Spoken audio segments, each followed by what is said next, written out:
nos sociétés, la croissance de l'économie n'entraîne plus forcément celle de l'emploi. Les robots avant les hommes. L'Europe part en croisade pour la création d'emplois, titre Le Soir.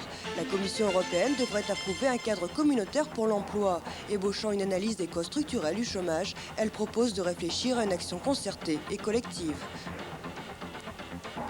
Le syndicat IG Metall a accepté la démission de son président, indique le Die Welt. Franz Steinkuhler était compromis par une opération boursière douteuse qui, aux yeux de l'opinion publique, ressemblait trop à une opération d'initié. Le Parlement allemand doit voter mercredi une réforme restreignant le droit d'asile, indique le Frankfurter Allgemeine. La réforme doit obtenir la majorité des 2/3.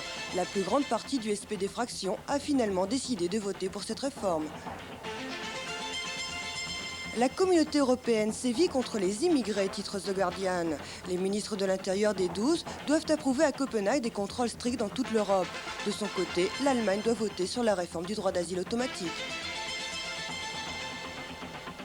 La politique que le gouvernement français veut mettre en place sur l'immigration se heurte à la critique des églises catholiques et protestantes, indique le Figaro. Le ministre de l'Intérieur, Charles Pasqua, a contesté aux églises le droit de se livrer à des condamnations. L'Olympique de Marseille dispute la deuxième finale européenne de son histoire face au Milan AC, indique Libération. Le match opposera deux clubs richissimes et au-delà 2 hommes, Bernard Tapie et Silvio Berlusconi, qui ont fait entrer le football dans l'ère du management. Aznar obtient une victoire retentissante en harcelant González durant le débat télévisé, titre El País. 50% des téléspectateurs ont estimé qu'il avait dominé le débat et qu'il avait été plus crédible. Selon un sondage, plus d'1 million d'indécis ont penché pour le Parti populaire. Tremblement de terre judiciaire pour Cyriaco De Mita, titre La Repubblica.